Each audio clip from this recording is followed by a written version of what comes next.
अस्सलामुअलैकुम। मैं हूं आपकी मेजबान मिस्कान और आप देख रहे हैं जिंदगी का सुकून।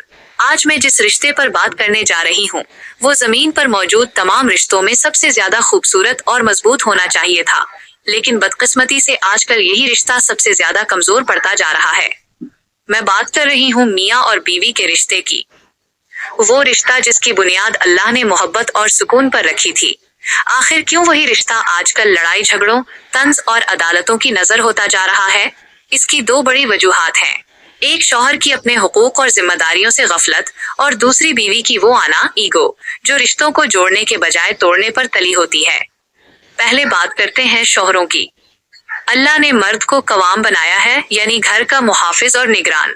लेकिन बहुत से मर्द शादी के बाद ये भूल जाते हैं कि बीवी सिर्फ घर की मुलाजमा नहीं है, वो आपकी शरीके हयात है। जब एक शौहर सारा दिन घर से बाहर गुजारता है और घर आकर सिर्फ मोबाइल में मगन हो जाता है, जब वो अपनी बीवी के जज्बात को नजरअंदाज करता है, जब वो उसकी छोटी छोटी खुशियों का ख्याल नहीं रखता, तो बीवी के दिल में एक महरूमी जन्म लेती है। शौहरों को ये समझना होगा कि बीवी को सिर्फ रोटी और कपड़ा नहीं चाहिए, उसे आपकी तवज्जो, आपकी इज्जत और आपके वक्त की जरूरत होती है।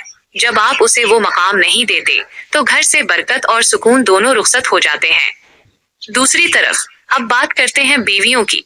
बहुत से घरों में शौहर बहुत मुखलिस होता है, मेहनती होता है, लेकिन बीवी की आना हर चीज बर्बाद कर देती है। वो छोटी छोटी बातों पर जिद करना, अपने मायके का गुरूर दिखाना या शौहर की माली हैसियत का मजाक उड़ाना, ये वो कुल्हाड़ियां हैं जो रिश्तों की जड़ों को काट देती हैं। याद रखिए, एक औरत का सबसे बड़ा जेवर उसकी हया और उसकी नरम मिजाजी है।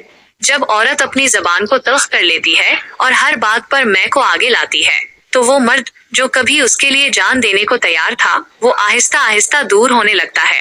आना का कोई घर नहीं होता, जहाँ आना आ जाती है वहाँ से मोहब्बत कूच कर जाती है। दोस्तों, ये रिश्ता मुकाबले का नहीं बल्कि ताउन का है। अगर शौहर थका हुआ घर आया है, तो बीवी को चाहिए कि वो अपनी शिकायतों का पटारा खोलने के बजाय उसे सुकून दे। और अगर बीवी सारा दिन घर के कामों और बच्चों में थक गई है, तो शौहर को चाहिए कि उसके माथे पर प्यार देकर उसका शुक्रिया अदा करे। सुकून बड़ी जायदादों में नहीं, बल्कि एक दूसरे के एहसास में छुपा होता है। हम अक्सर दूसरों की बातों में आकर अपने शरीके हयात के खिलाफ महाज खोल लेते हैं। तुम्हारी बीवी तुम्हारी बात नहीं मानती, या तुम्हारा शौहर तुम्हें कुछ नहीं समझता। ऐसे जुमले शैतान के हथियार हैं जो मियाँ बीवी में जुदाई डालने के लिए इस्तेमाल किए जाते हैं।